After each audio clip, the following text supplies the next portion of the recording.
Hi, my name is Jarrell Gray and I'm here at Phillips Chevy of Frankfurt. I wanted to do a very quick instructional video. Some of our new models come with a very cool feature. You can hands-freely open your tailgate with your foot under the tailgate. And I wanted to kind of point out something here.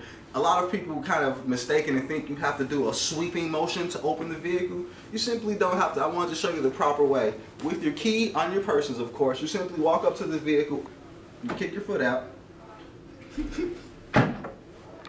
and from there, your trunk will open.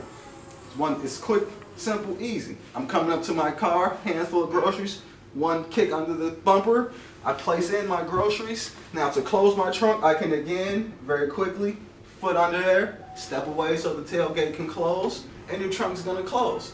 So again, you don't have to get under there and do the hokey pokey. You just simply stick your foot under the bumper and that tailgate's gonna open and shut for you. If you have any questions or concerns, again, I'm Jarrell at Phillips Chevy in Frankfurt. Thank you and have a good day.